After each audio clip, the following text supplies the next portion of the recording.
HGI Now, turning supply chain insights into action.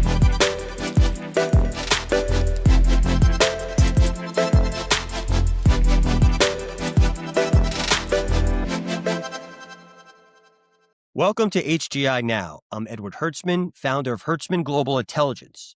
Ron Sorini, principal and co-founder of international trade firm Sorini, Samet and Advisors, is here to discuss IEPA tariff refunds to help us understand what's going on and what we can expect. Ron, your company specializes in having an ear to the ground in Washington. Since the Supreme Court ruled that Trump's IEPA tariffs were unlawful, it seems like the government has been building the plane while flying it when it comes to these refunds. So, Ron, first question, what challenges are you aware of in the refund process as it's been announced? So the refund system's been open about 48 hours. It's gone reasonably smoothly, but not without problems. There are a fair amount of companies, but a smaller percent overall, that are getting messages that based on what they file, they cannot calculate the duties. That doesn't mean the requests for refunds have been rejected. It means they're being further reviewed. We think it's probably some products, for example, had to pay the steel and aluminum tariff on part of the value, and then the IEPA tariffs on the remaining value. And so that's a little complicated. So I think, but we're not certain, that that's the main reason why they have not finalized some of those requests. The big challenge has been for smaller companies. Big companies have the internal resources. Smaller companies, the CBP announced several months ago that they would no longer issue refunds by check. So they're only going to be issued electronically. So every importer has to have an ACH account set up with CBP. And a lot of small companies didn't know that. They're just in the process of setting them up. So again, like anything else, the challenges tend to fall harder on smaller companies. So I've been very surprised, maybe you're not, but recently there have been reports that not many companies have filed for refunds. And now we have Trump indicating he'll look more favorably on those that don't. First, what's your understanding of how this will work, and how long will it take for companies to get these refunds? Second, you have any ideas as to why companies aren't filing?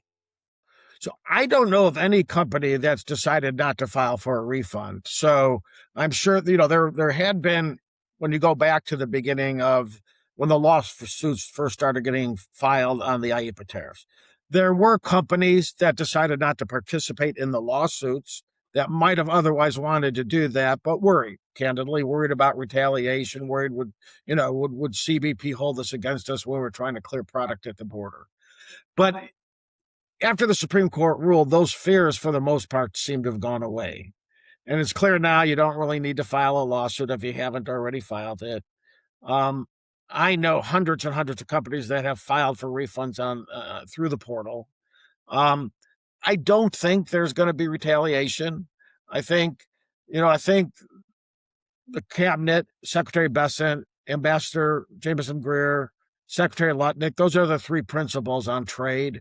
I think realize they need to respect the Supreme Court decision. They can't play games with the refund system. They've been warned by the Republican colleagues in Congress, do not play games with this. I think the president toyed for a while with not giving the refunds to the importers of record, but sending checks directly to Americans, to the public. He did that, you might recall, in the first administration. And again, I think Congress weighed in pretty heavily behind the scenes and said the importers of record paid the tariffs. They need to get the money back. Well, maybe this next question's a little obsolete with that last comment you made, but, mainstream media likes to create, narratives.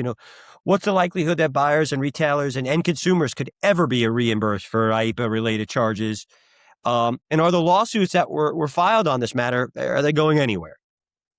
So, well, the lawsuit, obviously, the big lawsuit was successful, right? Supreme Court ultimately ruled against the administration. Of course, there's also already lawsuits on the Section 122 tariffs. We'll see how that plays out. And now I think more and more are emboldened to eventually file lawsuits on the 301 tariffs when they're announced. But remember, Again, under the first Trump administration, there was a lawsuit, several, against the 301 tariffs levied against China, and they failed in the courts. So the challenges of being successful on 301 is going to be a lot higher and harder than it was certainly under IEPA, and then probably will be under Section 122.